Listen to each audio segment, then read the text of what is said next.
against Lions, and it's going to be a tough journey now for Lions to come back here. It's always difficult coming back from 2-0s when you have to win. In the back of your mind, you're thinking, I have to win 3 games in a row. And I really do feel like it was just not the right initiation. Yet you do have they did actually have follow-up from Bubbles they could have done. But the rest of the team wasn't ready. I really think with the Draconis having that much farm, being that beefy, just needs to sit up in the front lines and then just sit behind him, waiting to counter-initiate. They're not going to kill him anytime soon. So that was just really unfortunate. But anyway, let's jump into the game, guys. We have TteS Esports on the right side, Lion Esports Club on the Legion side, actually. And look at some interesting locks coming out already. First, let's go over the blind well, ban. first off, we're going to have to remake. Are they not allowed to? Bramble is not eligible for this tournament. Ah. So, yeah, so... okay, pretend it's that doesn't even make sense though. Okay, whatever. I guess we'll just keep going with this. So I guess it's supposed to be Devour. So if they decide to Bramble, pick it with a remake, then they'll be Devour and they'll just remake. Yeah. So I guess that's where we're going to stand. But yeah, so just to clarify on that point, there were 6 more heroes, Bramble, one of them, that were introduced into tournament mode as a result of the last patch, as well as, of course, 2 new items. However, they're still not eligible for this event because it was mid-event. It was wrapping up near the end, and that would just be kind of silly, honestly, to allow these heroes all of a sudden to appear near the end. So they're still banned for this tournament, but, of course, in Han Tour is really when they're going to start first being eligible to actually being played in tournament play. So there we go. Just going over that real quickly. But as you're about to say, the blind bans, Wild Solophilia, and then Fade Pebbles coming out from TteS Esports here. Master of Arms again, though, first locked by Lion. That's interesting. Yeah, I don't think he was picked up the first game, but Fade yet again locked. I think all 3 games Fade was not locked. Sorry, blind banned by Slick. So really doesn't want to deal with that hero. And we've been seeing so much Keeper of the Forest, but yet again, a final lock coming out from Slick. It is that Keeper of the Forest. Yeah. The rest of them, the Bubbles, the Hag, Handscan, and Crew really seem to like those 2 heroes especially. But yeah, that again, guys, that Bramble is like a placeholder for Devour. So if they do pick Bramble here, it will be Devour, and they'll have to remake the game. But anyway, banning phase, regular banning phase is coming out. And if you're looking over things that TteS Esports plays well, obviously those hard carries, I mean, they can really play any of them. I mean, Slicks is fine with Forsaken Archer. He's fine with Silhouette, as we saw. He played those back-to-back. Mage Bane, Draconis. I mean, it's almost to the point where you just don't want to ban any of them. Yeah. Since there are a lot available. And maybe get something that's more crucial in your lineup. Something like banning out some of the supports and maybe picking one of the ones that are left over.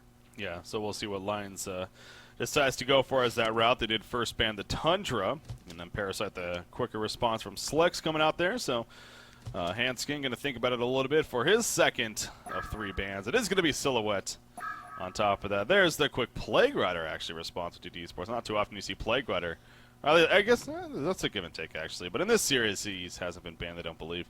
Now, 2 more bans to go in total, 1 for either team, of course. So we'll see what it ends up being. But yeah, again, just to clarify, that is not technically Bramble in that lock pool. That is Devour, as they put it. That was just an accident, apparently, by Slick. So don't go freaking out about that. It would be cool to see a new hero, but unfortunately, he isn't eligible just yet. I have been told, though, that Bramble is one of the new 6 heroes that is possible to perhaps see him. Him and I know you love Prophet, actually. Oh, Prophet's the other amazing. one. Just got released, so Yeah. Dark Hood is another ban. Darkly, another ban, and final ban is coming out is Tempest. So as far as jungles are concerned, you're looking at maybe War Beast, and of course that Keeper of the Forest, and then Legionnaire. But yeah, Handscan, first pick coming out. I was going to say Bubbles, but actually he's locked. You have lots of supports to choose from if you decide to go for that. And they're actually going to go with Meraxis, so maybe a more aggressive style lineup here. And I got to say, I love Meraxis. I want to check out his win percentage because it seems like the teams that run him have a high percentage of winning. Well, remember, he was actually blind banned last game by TteS Esports, actually. So maybe there's some research there that Lions has been perhaps running this hero lately. And as I said, even TteS Esports worthy of throwing a blind ban on him. So that makes me more intrigued now to see what Lion is going to bring to the table with a hero like Meraxis. But you're right. I mean, it does seem like he has a very, very successful win rate himself. Okay, this doesn't make any sense. I thought they locked Devour. Yeah. What? Oh, God, Slicks. Oh, Slicks. They're just going to have to remake. This is... How do you pick... You just said it. Oh boy, oh Slicks. So yeah, I'm not sure what we're gonna do here. Well, if to make it to try to remedy this, he's going to have to say a which hero in that, place that of Devour. actually is. So we're just gonna be all sorts of And confused. the unfortunate thing is he's actually running into the time of Lions the Legion team. So okay, yeah. it is FA. Okay, so apparently it's FA. So FA Glacius are really the two picks right there. So Devour is technically locked. Yeah, it's kind of funny. So now Lion, they got their next two picks coming up here. But yeah, Jeremiah, another interesting point. Wasn't banned the first two games, not picked either. And here we are in game number 3 of a best of 5, still not banned, and I don't know, probably just not going to be picked. So neither one of these teams too interested in going with what seems to be a highly regarded Jeremiah pick. Yeah, I know, that's kind of interesting. Jeremiah, he's very cheesy, so to speak. And I do know, actually, Lions does run him from time to time. They're going to go with Draconis yet again. So Draconis has that carry. I mean, it actually worked out well for them. It was just one. I mean, that can happen with any hero. It's not like Draconis was the reason why we lost. Let's not pick him anymore. It was just the decision that made them lose, not the hero. Yeah. I actually loved their draft altogether in last game. But Draconis and M4, they have the M4 port yet again. They didn't port very much last game, but you have to attribute that to a number of things. One, a lot of grouping up coming from TteS Sports. I think that was the biggest reason why. It's hard to M4 port and gank heroes that are all 5 stuck together.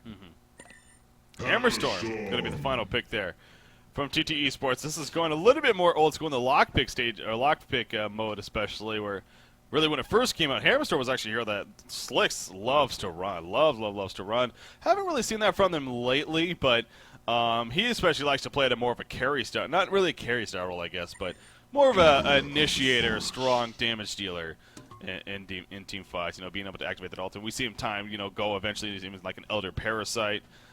For some early damage output. So, yeah, as Keeper of the Forest, though, is the first pick out of the lock pool from Lion.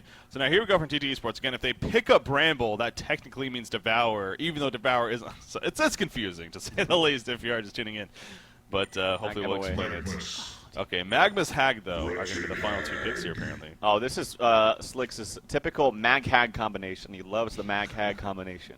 And what he usually does, and I don't know, it's always hard to see, too, when you see the Devourer portrait, it's hard to envision like their lineup. That's actually FA. It's kind of annoying, actually. I hate it, but we are going to have a remake. But let's see here. We might have... So that's FA, Glacius. Okay, Hammer. well, what he usually does, I don't know if he's going to be able to do it this game just with the team makeup, but he actually likes to run Magnus as a support for Hag in a short lane. He'll go Mag Hag in a short lane, but I don't know if it's going to work out here just because of the hero combination. But the final pickup is going to be that Bubble, so probably Bubble's in a Suicide, Keeper of the Forest in the jungle, Draconis maybe solo bottom, and then Miraxis in for a mid. Yeah, he sees the players already disconnecting, so again, obviously we're going to have to remake here between TteS Sports and Lions, so we're going to make hopefully they make it a quick all-pick game, and then we'll just go ahead and go on the picking stage, do the all-pick, and then somebody voted to pause. There we go. So game number 3 going to be postponed just a little bit longer here. Yep. Only a minute or so, and then we'll be on our way to going in-game, actually, and seeing the 2 teams going at it. But that is interesting. So a Magma supporting a Wretched Hag. Do you find that making sense, or is that just something that you notice that they do? I think in the laning, it doesn't really make the most sense, but I think in general, just the 2 heroes synergize well. Their stuns with the Bat Blast and then all the spam. So the 2 heroes in the mid-game, or early to mid-game, after the laning phase, it's great, but the laning phase is kind of awkward. I always think support mag is just not you. They hosted the Lockpick. Cool. I was actually even going to say, watch them host Lockpick, but they do it. Derp. Herpa-derp. Yeah. So yeah, if that's the case, I'm actually very intrigued to see that. But also, as I was talking about, the Hammerstorm style, especially the way that Slicks likes to play, that is also very, very fun to watch. So a possibility there that we're going to be seeing that. God, I hate this, where you try to right-click somebody and it keeps going back to the top. Okay, here we go. So, going to be joining the game. Hopefully, this time it actually is all pick. And then we're going to get to go. There it is. It is all pick. So, let's go ahead and take a seat and hopefully get started here. What is going to be game number 3 between TteS Sports and Lion Esports Club. So, again, TteS Sports, they're up 2-0 here in a best-of-5 series. The winning team is going to DreamHack Winter 2012. The losing team, unfortunately, the road ends just short here. And right now, it's looking like Lions. It sucks. Yeah, it's not a good deal. You see Leon Blackred. Yeah. So apparently Chad is the new They get to make the rules here. What did he say? Well, he's saying that Honcast chat has informed all new heroes are allowed. He's trying to make the point that they want to play Bramble, but unfortunately that isn't the case. The admin decision was to ban, and to me that makes sense. I don't know about you guys, but to me that actually makes sense. As much as, again, I would want to see a hero like Bramble picked up. Yeah. Unfortunately, not eligible just yet. I promise, though, very soon. Looks like both teams, they are actually on their sides ready to go, so yeah, we are ready ourselves. But yeah, Lion down 2 games to nothing. I mean, this really would, if Lion somehow happens to come back and win the series, this would honestly be just one of the most epic comebacks in Han's competitive history, easily. I mean, not only because they're down 2-0 in a best of 5 with so much on the line, but it's the way they lost that second game, especially. I mean, they had it, man. They definitely had it. Yeah. That's one of the unfortunate things with a team that's not as experienced or as seasoned is making kind of not the smartest decisions in the moments that really matter the most. Yeah. So that's unfortunate for Lions. Hopefully they're able to recuperate their morale and take this game. Their draft is quite solid. I do worry if they do decide to go for that dual lane mid with Moraxis and Amphora that it might get contested by like a dual range. Again, I'll have to actually look and see what the lineup is for TD Sports. It helps visually when you see it, and see what they do. If they do get contested by, say, a Glacius FA, then it could be difficult. They might even go like a solo Hammer Storm. I'm not quite sure. That would make sense, though, because they'd have to do it in a suicide lane. But probably, actually, they might go like maybe solo Hammer Storm and a tri-lane for Second Archer Glacius Magmus. Not quite sure, but they have options. And nonetheless, I think both lineups are very strong. Now, I will say TD Esports lineup, they have a ton of stun and a ton of burst great spam. team fight. I mean, yeah, this definitely is a very well put together team when you really look at it. It is going to be Slicks on Forsaken Archer, so unfortunately he's not going to be playing the Hammer Storm, but he does actually buy a Ward of Sight, so Hammer Storm is going to be playing more of that support, and that leads us to believe they're going to run an aggressive tri-lane at bottom, apparently. Magnus buying the shield, so perhaps going to solo mid even, and then Wretched Hack going to the short lane top. So aggressive tri-lane coming out here from TT Esports. Yeah, and I mean, maybe they need to combat that by throwing Draconis top, but of course they don't know this right now.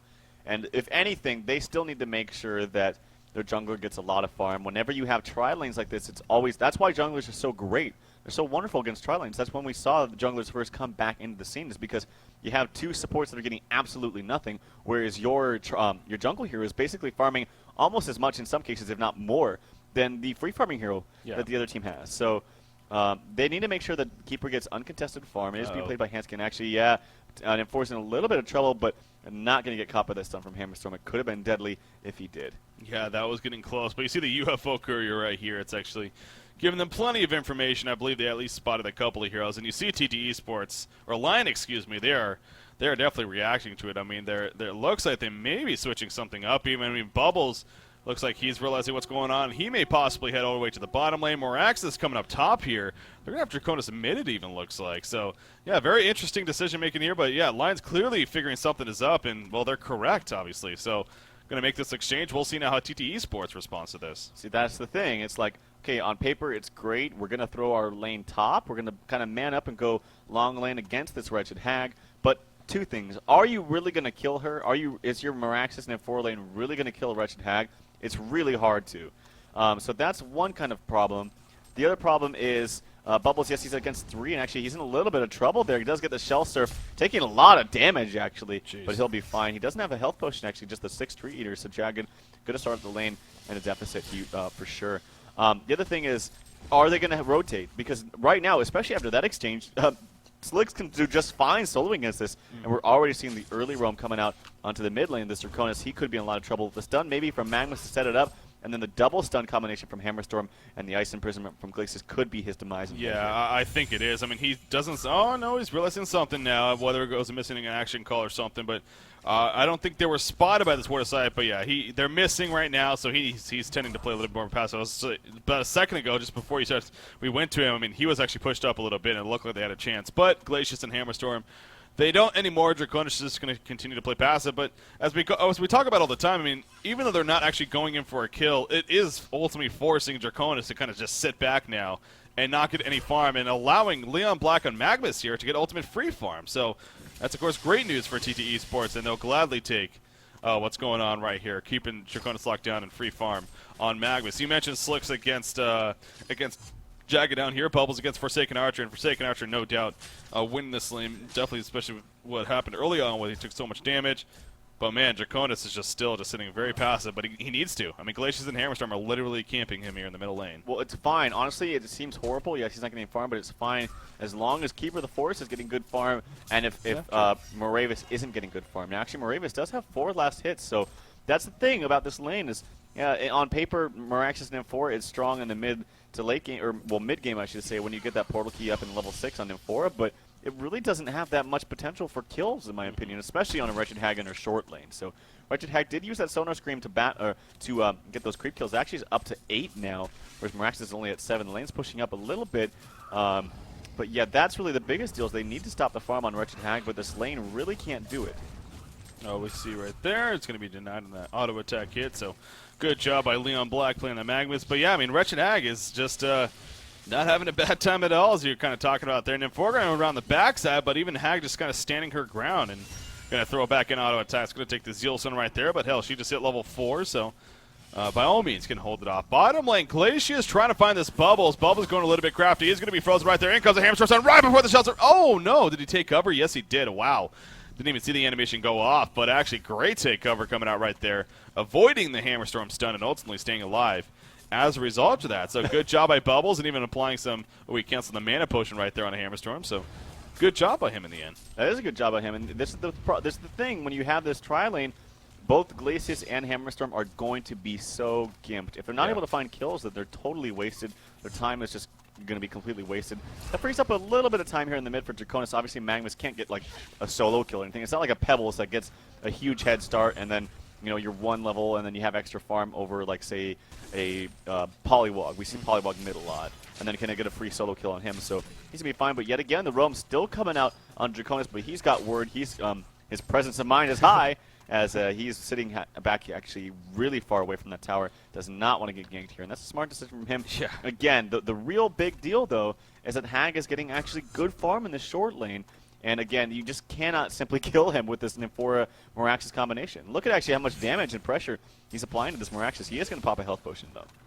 Yeah, it is interesting. I mean, I keep my eye on this Glacius Hammerstorm, though. I mean, they put it on Revelation here near the middle lane, figuring that he had a ward of sight here, but he doesn't. Of course, the ward of sight is over here near the rune spot, the bottom rune, and they're not going to be able to counter ward it in time. And again, Draconis just sitting very passive. He knows that they're missing, and he is playing so patient right now, but that is great news for Lions because he's creeping out a little bit, but if he was to go anywhere near this Magnus, he would be stunned by Magnus, and this initiation would follow up, and it would be a Bloodlust kill. So as crappy as it is, as you were talking about, in fact, Magnus says, screw it, I'm just going to go in. There was a Bloodlust kill at the top lane, but Draconis is in some trouble now. Will he go up the hill? No, he's not. The eruption comes out, and down he goes. But just prior to that, Glacius. the Bloodlust kill came now. Glacius dies right there to the creeps. Thought he was getting away, but he was not. So when it's all said and done, well, it's technically still 1-1, but really a 2-for-1 exchange there. Yeah, really a 2-for-1, and they got the Bloodlust on Moravis. I actually missed that, so yeah. Just as I'm talking over here, rambling on and on about how they can't kill Hag, they do it.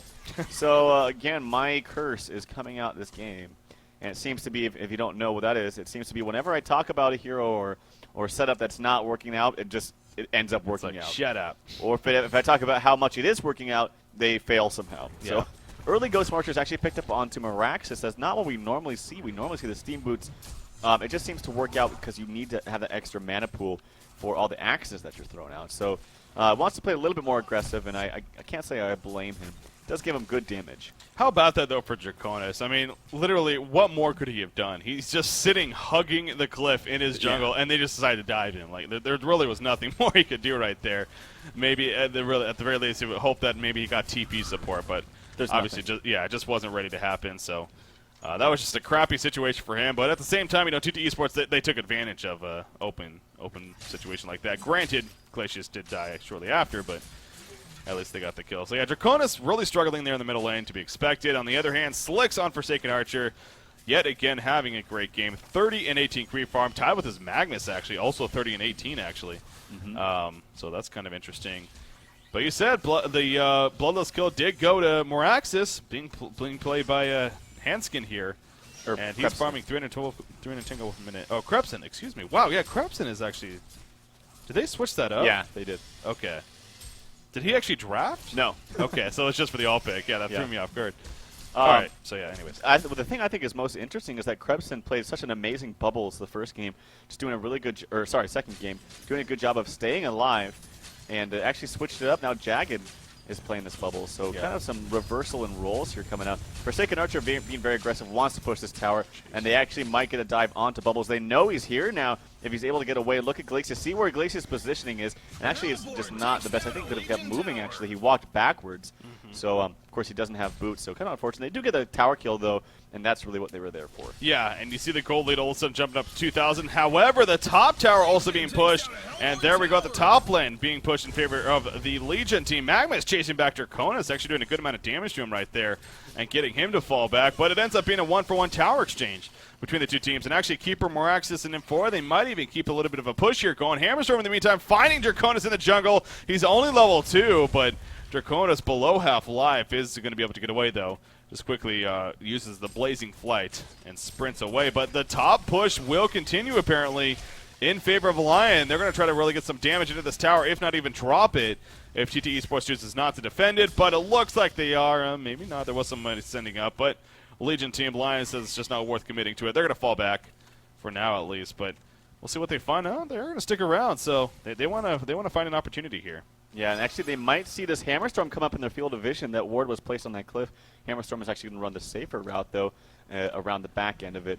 And we'll just maybe farm up that creep wave there as actually Moravis walks back to the well to gain some extra HP and mana and regen up a bit. But bottom lane, now that frees up that very aggressive push, actually is going to free up that lane a little bit for Bubbles. So he's going to find some free farm down in the bottom lane. He is level 6, does have that Kelp field ready. He really needs a Homecoming Stone on him.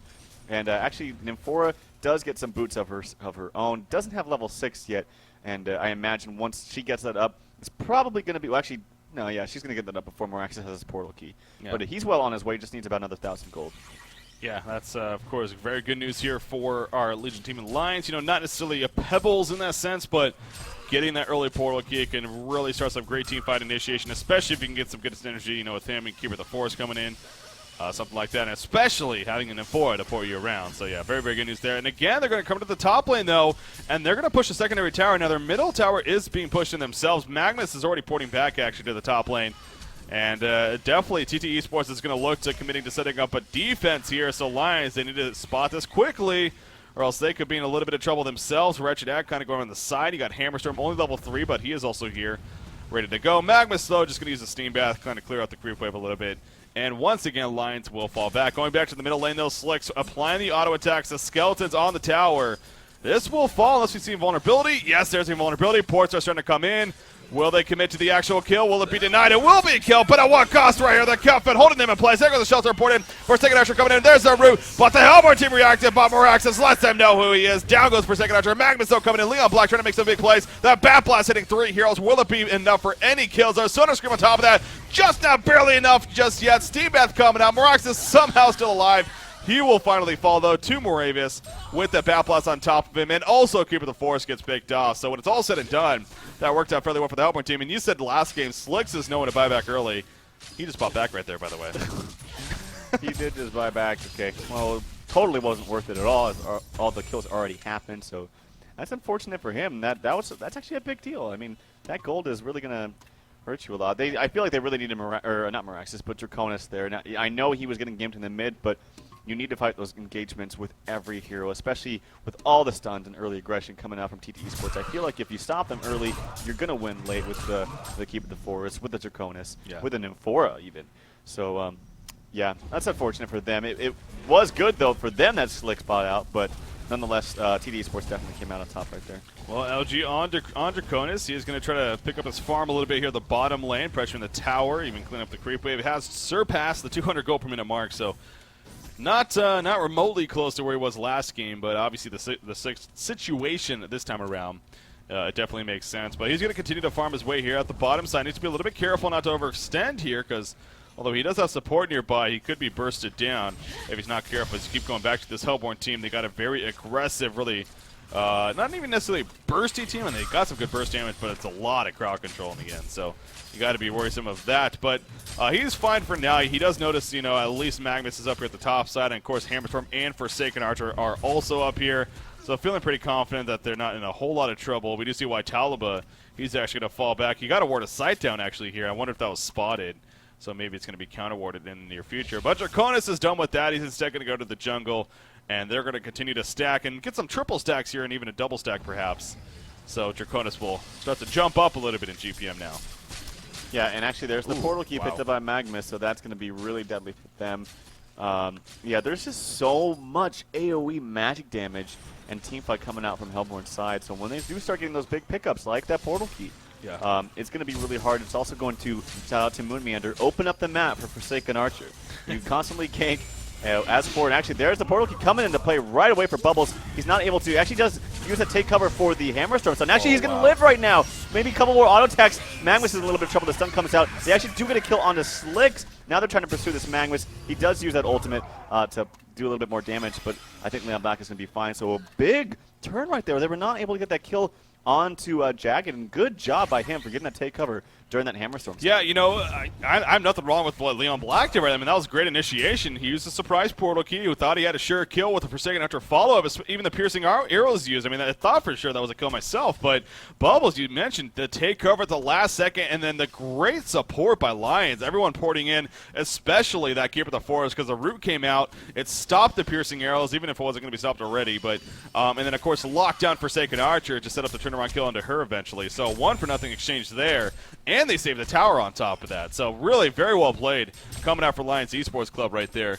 And I'm sure TT Esports is definitely a little bit discouraged after that. But Slicks is going to come right back up. So Slicks, that's the second time dying. And he's bought back for one of those, remember, where he didn't even really do much with it. So his gold per minute isn't necessarily taking off. I mean, he's still sitting at 300 gold per minute, but you know, you got to figure, again, a chunk of that gold, at least minimal, but still some of it was used towards a buyback that really didn't accomplish a whole lot. Whereas on the other side of the picture, you got LG on Draconis. Sure, he's struggling somewhat, but he is recovering. It is going up, and he's having some free reign here at the bottom lane. We'll need to be careful, though, because an invisible Magnus is roaming around. We'll see where he goes. Yeah, I don't know if he just picked up that just now. I didn't quite catch that. The rune is spawning in about 2 seconds, and it is bottom. It's an illusion, but good counterword, by the way, for Seal Kid. Yeah, that buyback from Slicks is actually going to hurt him a lot. He's not farming very fast. I mean, yes, the numbers do state 300 gold per minute, but he's really got not that much. I mean, Steam Boots and a Life Tube. Yeah. This is at the time when we normally see a full-out Null Stone come out for Slicks. So. We see at least his Helm of the Victim pick up. Yeah, of course. The Helm of the Victim into Firebrand. Yeah. Into Frostburn, into Whispering Helm. Yes, that. We did see that in the first game. It's joking as we're making about it. That's actually what we saw. Anyways, they're going to push the top lane. It's not going to be denied. It will be killed, however, but at what cost right here for Forsaken after taking the cup. The root is going to be coming out. The root not coming out, though, because a great Hammerstorm started at the last second. The root will not be in range, and that could be the saving grace for Forsaken Archer. And Infora did pour it in, though, and there goes the Quake stun. Forsaken Archer is 100% dead right here, and TT Esports just simply could not react to it. So, again, Slick's getting cut out here. That is now his third death in the game. His GPM still remains to be fairly impressive, but keep on dying, and he's not able to, you know, really work with a comfortable lead and start taking off for the team. Because now on the other hand, you got Lion at least hanging in there and buying more and more time for Draconis to start coming back. I mean, you mentioned how big that portal queue was going to be from Meraxis. Obviously, he's using that there. Keeper of the Forest has another 1,300 gold saved up, so maybe a portal key for him too going to be coming up here in the near future. And things are starting to add up a little bit for Lions. So TT Esports, they need to be a little bit careful here. I mean, they're playing with a lot of composure. They're not playing like a team that's down 0-2 in this very important series. Of course, if TT Esports wins one more game, they do secure that trip to DreamHack Winter 2012. And Lions is definitely playing like a team that's they got a lot of focus, they got a lot of morale, some action in the mid lane, but not going to find any connections right there. But good pickups from the Meraxis. He has that early portal key along with the Nymph port. That's going to be able to open up the map for Draconis to just constantly farm and get those items he needs despite his very early start. And you got to give him a lot of credit too, though. In the mid lane, he had a lot of crap to deal with. I mean, the constant roam, the Hammerstorm Glacius Mag. Who can survive that? It's really hard. And actually a ward coming out from Waitalpa, but the Seal Kids Ward of Revelation is literally like right on top of that. And yep, there's a counter ward coming out from actually Jaganson to get that taken care of. You know, you mentioned earlier, and if you pull up the experience per minute chart, it really does show a story right now how Hammerstorm and Glacius, they are really struggling. Hammerstorm did just hit level 6, Glacius just level 5, but, I mean, sure, but Nymphora, the Warbridge support for the Legion team, she's higher than both of them by herself, level 7, and then from there, it's completely in favor of the Legion team, and that does show, you know, as you were talking about earlier, the levels adding up as a team overall for Lion Esports, and for TteS Esports, you got 2 heroes that are kind of falling behind in Hammerstorm and Glacius, so that, no doubt, is another big deal to really push out there for Lion Esports Club. And, you know, a big reason why they're even up by nearly 4,000 experience, only 17 minutes into this game. So so more bad news for TteS Esports. But on the other side of the token, TteS Esports does have the overall gold lead here. And they do have a Magnus now, level 11. I mean, he's going to have his level 2 eruption here. If he gets a good initiation, that will just melt this Legion team. So, by all means, TteS Esports, they still got all this synergy to work off of and still in a very good spot. But it seems like Lion, you said it, their composure is there, man. I mean, for a team that's down 2-0, especially how they lost that second game, they have a very good short-term memory, or a very poor short-term memory in that sense that they just forgot about it, and that's good here in this case. So they're playing very well here. I'm a little bit surprised by that. Keeper actually opts out. I thought he was going to get that portal key. He had a lot of gold saved up, but actually opts out of that and goes for the Shaman Tedra, so wants to get that barrier up, which is very good. I mean, don't get me wrong against this Hellborn team, and it actually might be the right decision. If they're able to group up and push, apply that barrier, that's going to give them how much time is it? I actually have to double check. I think it's like 6 seconds, I want to say. Oh, it actually doesn't say on the tooltip. But anyway, I want to say it's 6 seconds of just free reign on the tower. It either baits out the glyph or just gives you 6 seconds of free reign on the tower. But Slicks is 8 seconds. It's 8 seconds? Okay, well, even better. Slicks is actually, I thought he would do this, and I think this is the right decision. Nullstone, okay, on paper it looks like a terrible item because there's really not anything that can, actually there's literally nothing. I'm trying to look here, and nothing can cancel that, or will cancel that. You're right, wow. That is very rare. But you have to think about the big picture. In the later, mid to late game stages of the game, Bubbles is going to have like a sheep or Hellflower. Miraxis is going to have a very close Hellflower. And that actually makes us stronger, knowing that there's nothing that can cancel prior to a Hellflower. It does, but I like the decision of going Sustainer and then into Shrunken Head. Even though I think, despite them having right now nothing that can cancel that Nullstone, or nothing to really trigger it, I still think that Sustainer is going to give him good regen to kind of farm a little bit more. You don't want to complete that Nullstone right now. You need Teamfight Iomis because you have the portal key up on Miraxis. Yeah, that's a really good point, though. But, yeah, you look at that from a first point of view, and you're like, oh, that's just silly to go Nullstone. But it does make sense. I mean, for the mid to later game, when those Hellflowers, as you said, Miraxis is definitely popular here. Of course, Bubbles, whether it's Hellflower or Sheepstick.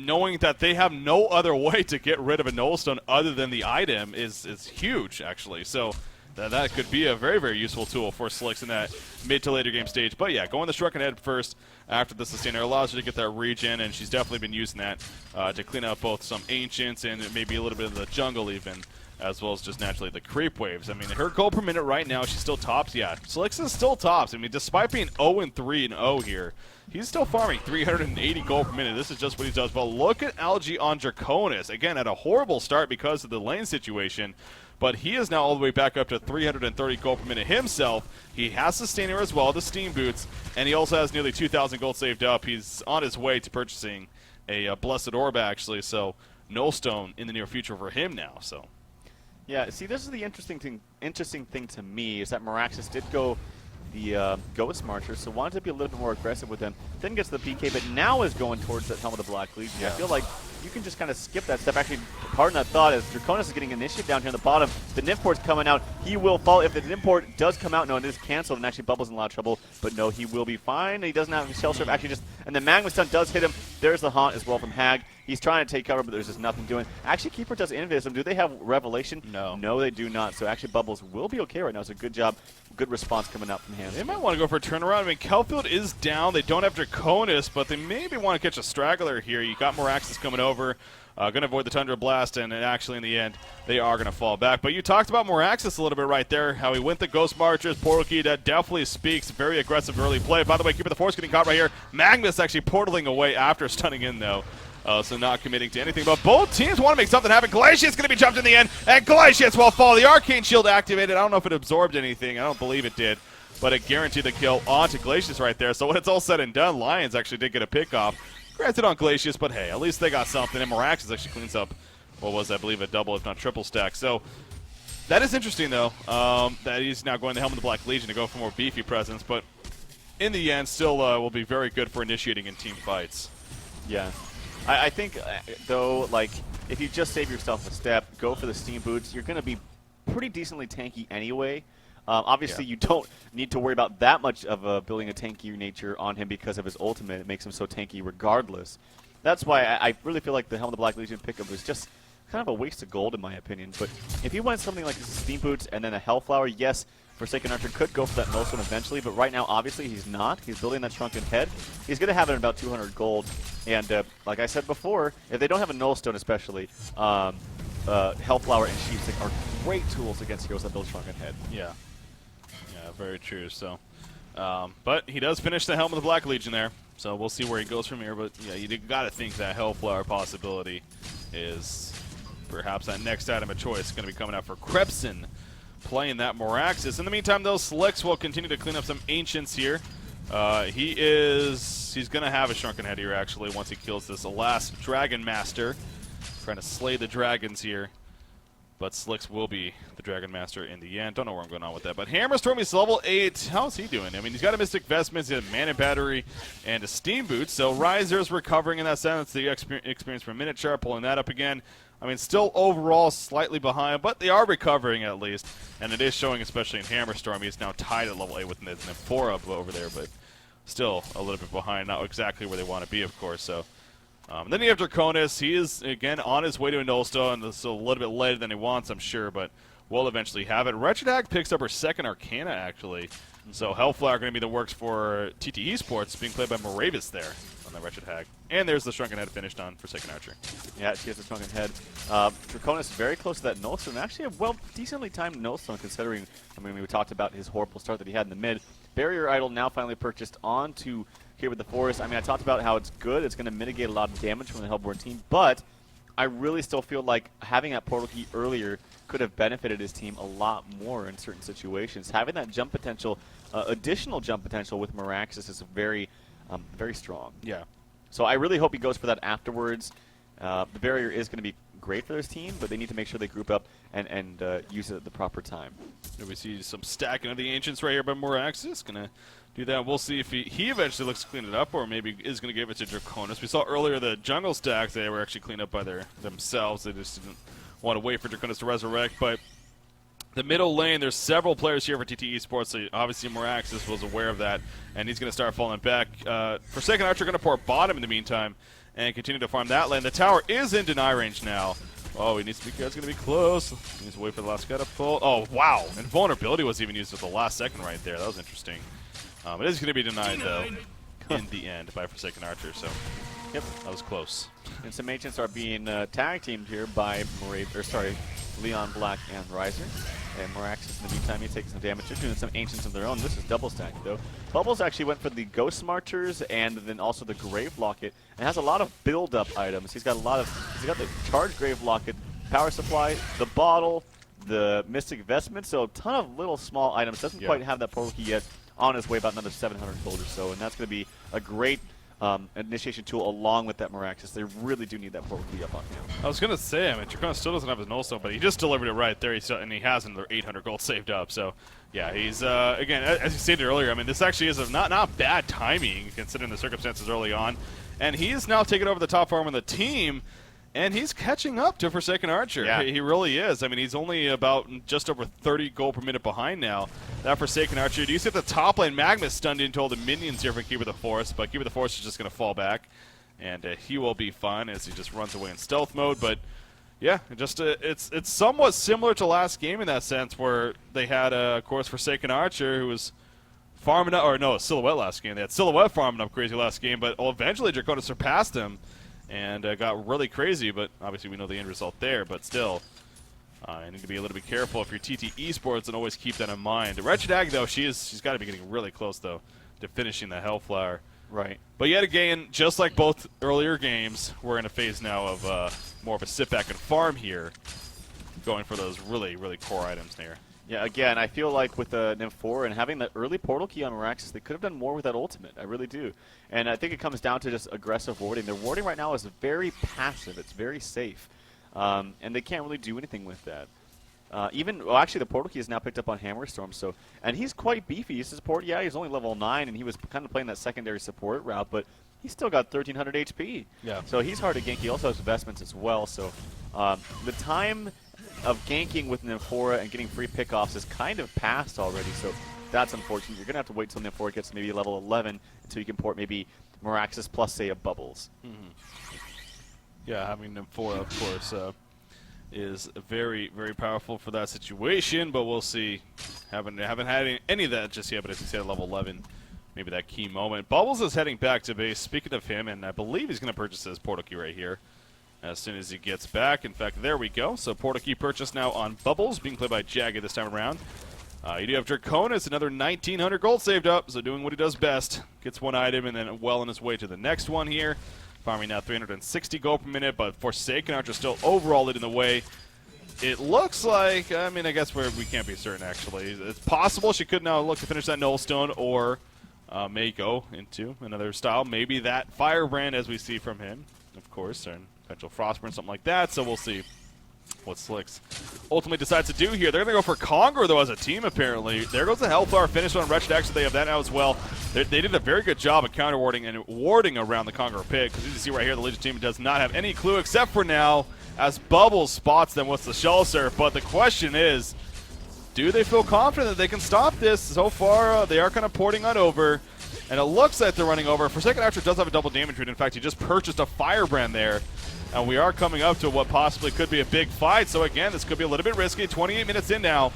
Kongor is still plenty of life left, and it looks like TT Esports is going to start falling back. Forsaken Archer taking a good amount of damage right there, actually. But here we go. Meraxis jumps in, misses the stun of Forsaken Archer, but he's still alive. Draconis comes in with the Cataclysmic Assault. The Periaddles used by Keeper the Force. The Root comes out, and actually TT Esports is falling apart. Slick's trying to get away. The Shell Surf coming in. There's a snipe out from Bubbles. Finishes off Forsaken Archer, and Wretched Hag just trying to blink. She will be fine. Hammerstorm in the meantime cleaning up Keeper the Force, so at least gets one kill when it's all said and done.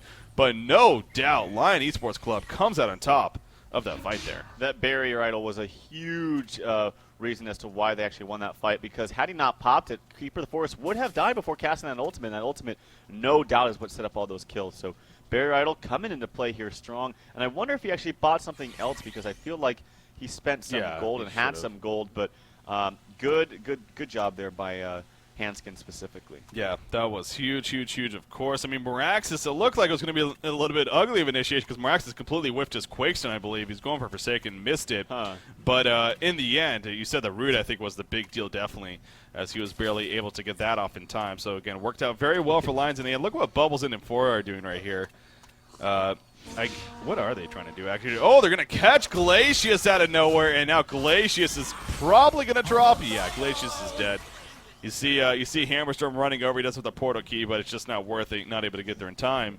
And Kongor's regenerating. I mean, he's still at half life, though, so but neither team, it looks like, are going to commit to it. But Draconis just about has his Shrunken Head now finished. You know, I actually realized Eruption wasn't used that fight. I'm kind of curious as to why. Oh, yeah. He did start kind of start the fight with a stun onto 2, but I feel like what you want to do with Magnus most of the time is you initiate maybe with like a stun, run away, wait for the team fight to kind of start its course, and then channel your ultimate.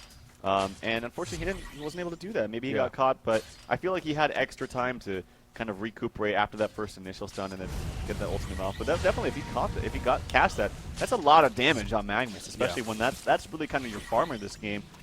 Him, of course, and that Forsaken Archer.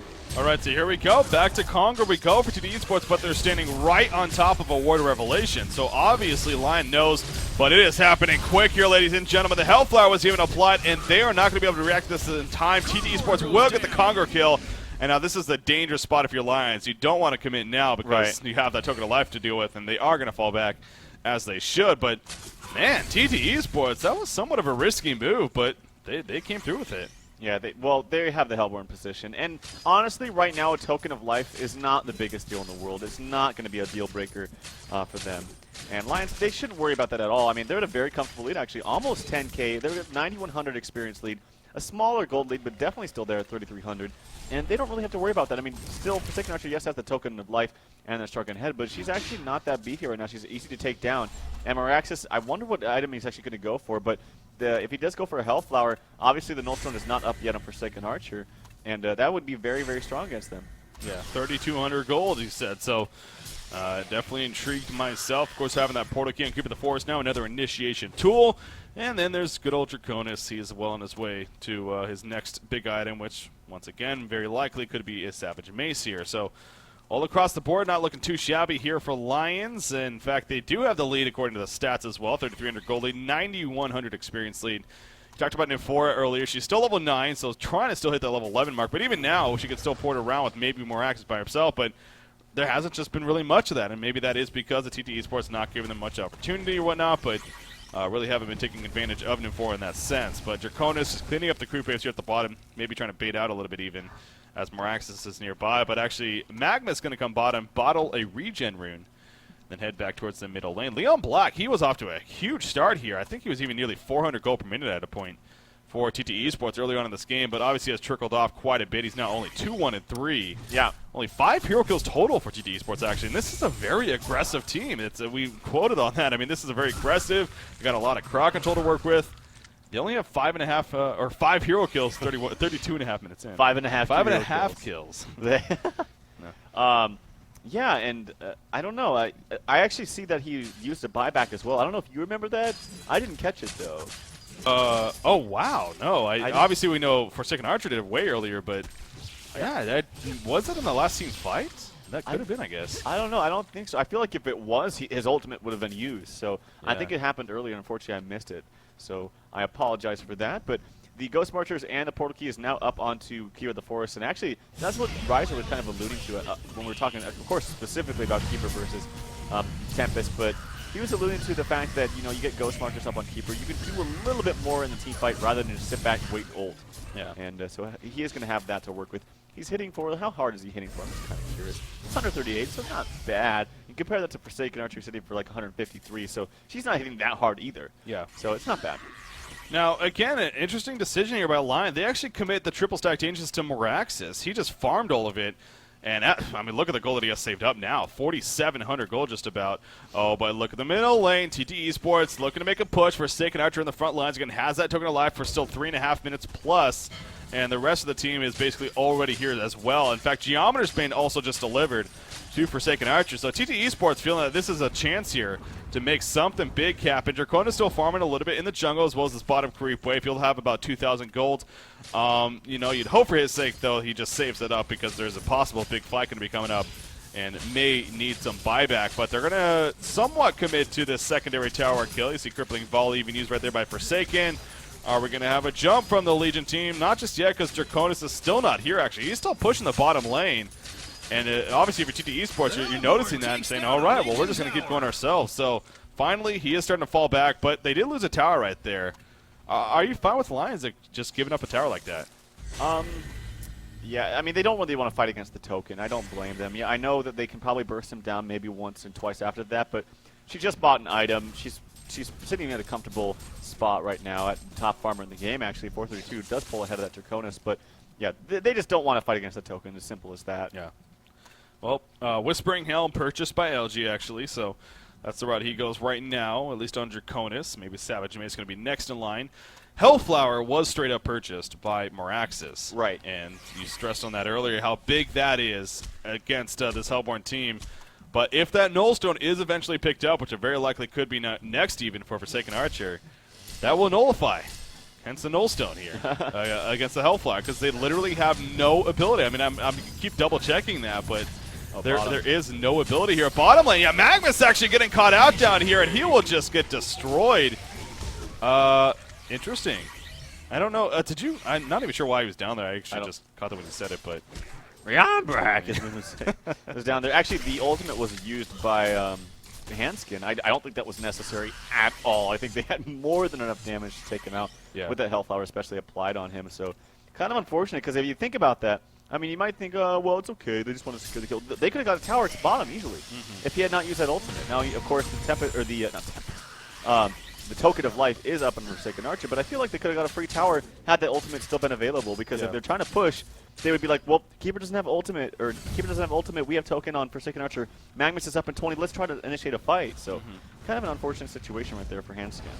Well, Forsaken Archer, speaking of that token of life, as we see the middle tower, invulnerability at the last second. This is going to make Draconis make a decision. However, we know it's not, because they're going to initiate. In fact, Glacier is going to be jumped. He tried to stay in there, go for the deny, and clearly was not worth it. He gets taken out. The tower goes down.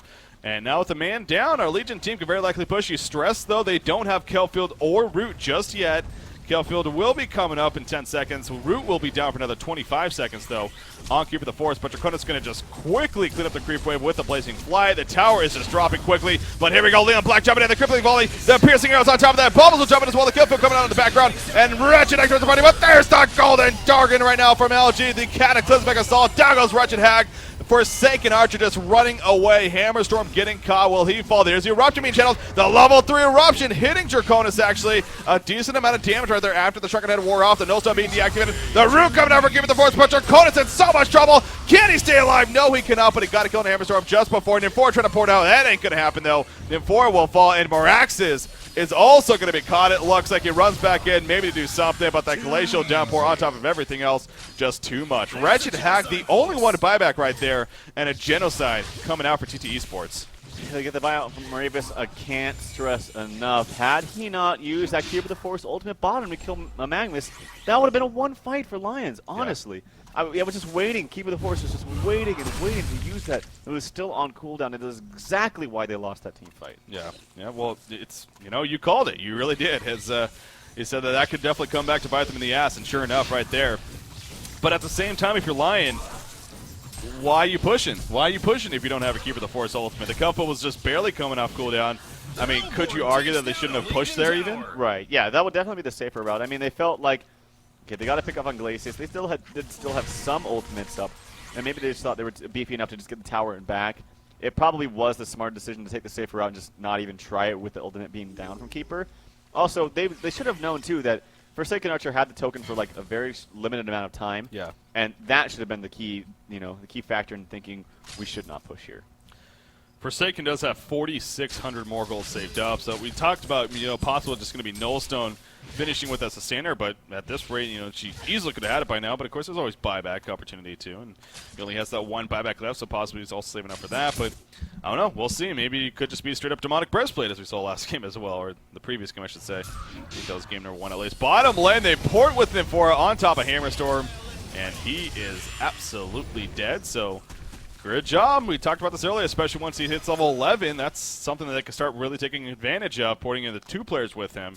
And effectively accomplished right there on a Hammerstorm, who Riser was trying to get a little bit of free farm air at the bottom lane, trying to finish his Shrunken Head, but that'll now delay him a little bit. So a good pick off from Lion, but still, TteS Esports, especially after that last fight, they're feeling pretty good about themselves, I'm sure. Shrunken Head just finished on Magnus, actually.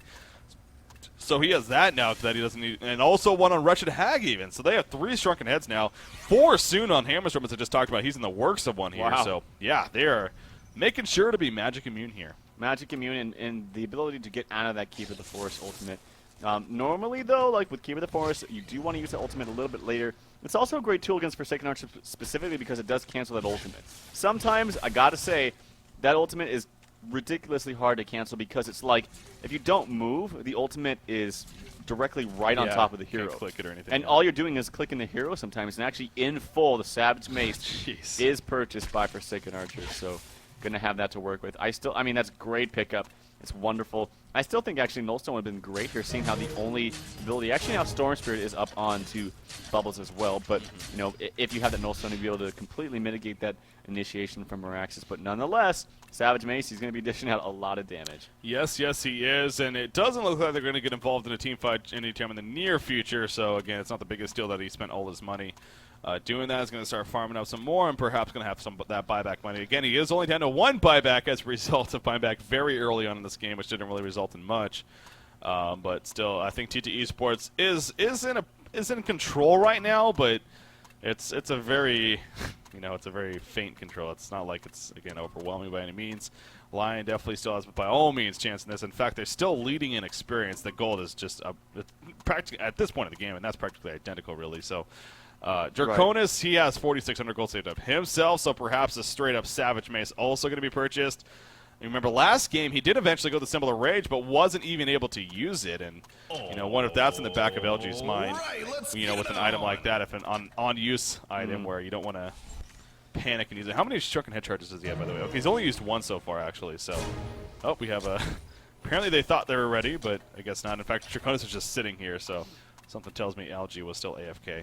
Yeah, Draconis really needs damage at this point. I don't think... well, actually, Symbol of Rage could not be the worst decision here because of all the burst and magic damage coming out.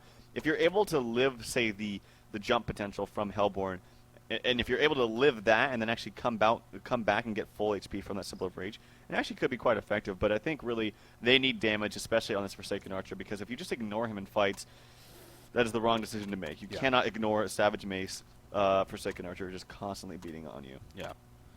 Yeah, that's dangerous, especially with that split fire. Deadly indeed. So, we'll see coming out of this pause once whoever is AFK, like I said, I believe it's LG here for Lion, but once he comes back, we'll be good to go to move on with this game. Kongor should be up here in the near future, I would think. He's probably going to be up in, actually, even a couple seconds, I believe.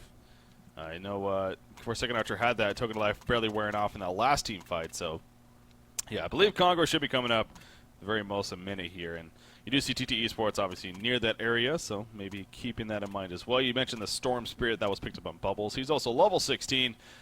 You got more access. He has another 2,300 gold saved up himself, so trying to just get those bigger and better items to have a better chance, obviously, in these fights. Hammerstorm, he's getting close to finishing that Shrunken Head as we keep going back to, and that will be the 4th out of 5 heroes having a Shrunken Head now on the Hellborn side. Speaking of that, for Shrunken Head on Forsaken has only been used twice, so she now has 8 seconds remaining on that cooldown. But Draconis, again, possibly that right-click Savage Mace is going to be coming up here, but you do got to be a little bit careful of that, because if you spend all that money and then you don't have gold to buy back, as we saw last game especially, it's very, very deadly. So, yeah. Well, you mentioned that TteS Esports kind of has this game in their hands, and I have to agree simply because, well, they have the momentum coming from them after that last team fight. Savage Mace now up on Forsaken Archer. I think the biggest thing, too, is just the fact that they're Hellborn. And they're able to utilize the position of Kongor. And actually, speaking of, he just respawned, and I would not be surprised at all. And that's the best part about being Hellborn, is obviously the Kongor and the very easy access to him. Franken Kongor, yeah, coming into play here. So we'll see the Legion team. They are moving over. We have Bubbles using the Shell Surf. They're going to spot it, but obviously they have not committed to anything just yet. Keeper of the Forest going to send in the Tree Dogs. The Tree Minions are going to scout things out and give a little bit more information. You see right there, he's noticing that they're all kind of grouping up. So, yeah, speaking of that, again, going back to stats even, that was another interesting stat. Out of the 32 games that were played in the Redemption quarterfinal stage and on, 20 of those games were in favor of the Hellborn team, 12 for the Legion. So despite the Legion side being the side that a lot of people like to choose nowadays because of the lock pick, having the first pick, Hellborn team still comes out on top apparently. So yeah, it's a really good point. Those stats. So there's the right-click Savage Mace by Draconis. So he does not have buyback money right now, and look at him for getting caught out completely. Shrunken Head, Wretched Hag jumping in. She was expecting something to happen, but look, to her surprise, nothing happened. So she'll fall back. That's kind of unfortunate, but hey, they got a pick, and now committing to Kongor. Like I said, Draconis, this could be a big fight here. Yeah, it could. I mean, M4 is not the biggest deal in your team fights. Definitely can make some big stuns, make some big plays, but the Shrunken Head was used on Wretched Hag. They must know that by now, and they might actually be able to fight this, I think, with that Shrunken Head being down. Riser's taking a considerable amount of damage as well. Yeah, that's true, actually. So, Miraxis and Bubbles, they're pushing up a little bit right there, but obviously TteS Esports, they reacted to it. Going to be fine for now. Bubbles using the Shell Surf just in case, but yeah, they're not committing to Kongor by any means. So, TteS Esports, even with being up the hero now with M4 even being back, though, it's just not worth it for them. So they're going to fall back. You see the top lane was being a little bit pushed by the creep wave.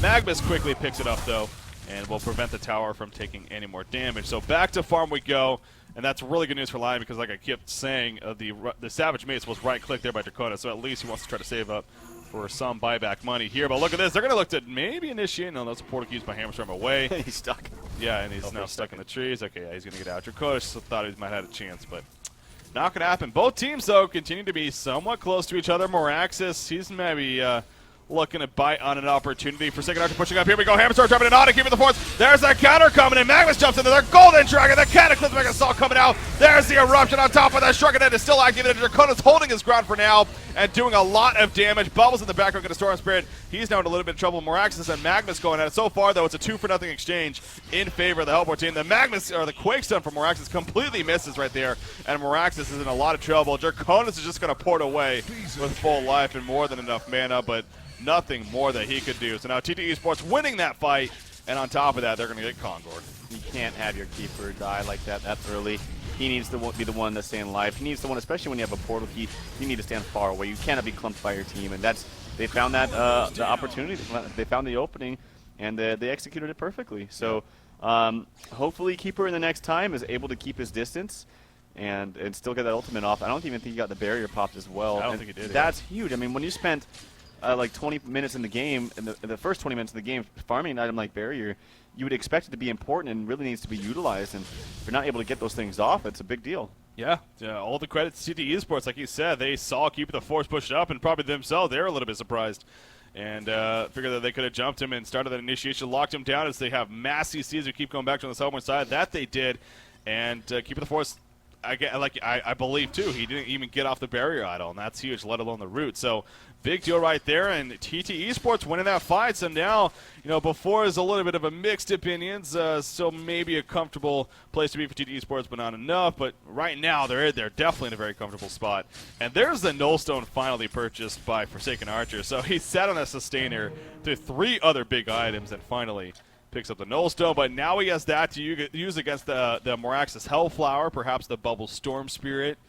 And that's huge because they literally don't have any other way to get rid of that. So we're going to have a positive from TTE Sports this time. But yeah, I don't think that here's the scary part. I don't think Lions can actually initiate on Forsaken Archer even before that Nullstone was taken, having that token of life. And the scary part about that is you can't just ignore her. Like I said, in team fights, it's hard to ignore her.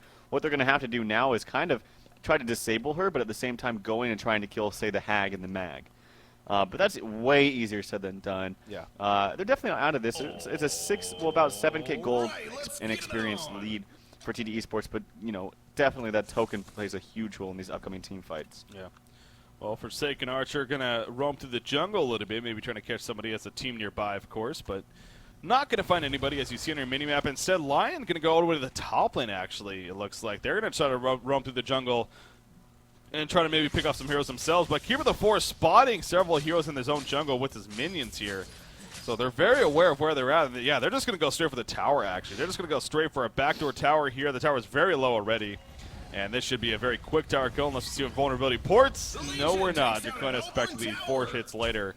And it is destroyed. So now we have some decision-making here. Will TTE Sports, will they port back? They're the ones with the token of life, you said. And will they port back to defend, or will they keep pushing themselves? They push the secondary tower, and now ports come in, and quickly Lion falls back. So not going to have any type of initiation, but Lions, at least getting some harassment and forcing some fallback there from TTE Sports. Yeah, they're making the best of the situation that they can. Obviously, you want to try to dodge all the fights that you can, unless you really have to fight them, like say they're pushing in your racks. Even then, sometimes it's okay to dodge, but yeah, when you have the token of life, you just need to dodge the fights, get some counter pushes going on, and that's what they did, so good job by them. Yeah. But here we go, rinse and repeat. TTE Sports, they ported back to the base, they push it out a little bit, and now they're going straight back down the middle lane. So here we have a decision here by Lions. Once again, will they look to try to counter push, or will they defend? It looks like they're going more of the defend route this time. There's just not enough time to even start a counter push. So yeah, they're kind of forced to even defend here, as that ended up being a pretty good response from Forsaken Archer, well, TTE Sports even. But Forsaken Archer, she's in the front. She still has 4 minutes really on that token of life, so still plenty of time. That's not going to wear out anytime soon. Morax is off to the side. You see the Horde side being placed by Wojtalba right there, trying to be sneaky. Unfortunately, it was just next to Revelation, not even in tower range. But it gets taken out right away. But anyways, the melee racks going out quickly. You talk about this all the time with the Savage Maze, the uphill attacks not being missed, so the tower just dropping quickly. There we go. Invulnerability used, and the melee racks will fall right there. And the Hellborn team in TT Esports, they're going to fall back for now, maybe make their way towards the bottom lane even. So they know that Lions doesn't really want to commit to a fight here, so they're just going to start pushing in even ultimate lanes to a point. I don't really agree with that. I know that Forsaken Archer has the token, and there's a great spread by the rest of the Hellborn team. There really was. But the same thing is going to happen to the bottom. It's not going to be any different situation. Like, you're going to have Forsaken Archer beating the tower, and she still has the token. Same exact situation. So I really feel like, and actually the ultimate coming out for Forsaken Archer, there's the Storm Spirit, though, so I think he's going to be fine for now. Yeah, that was a little bit close.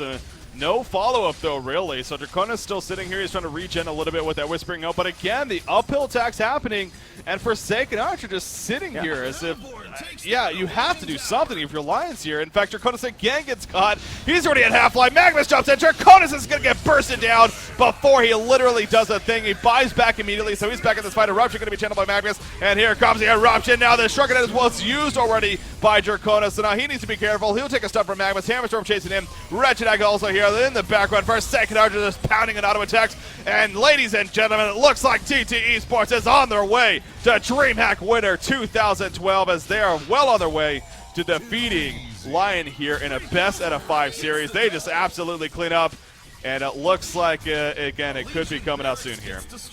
Yeah, and actually says he didn't use Trunken, but he had it activated. Interesting. But anyway, yeah, they're just rolling over him in this fight. And actually, it was a hilarious thing that happened. Hammerstorm ran at like the opposite direction of Wretched Hag, and Moravis literally bat blasted Hammerstorm. Like, I think he thought Hammerstorm was not on his team.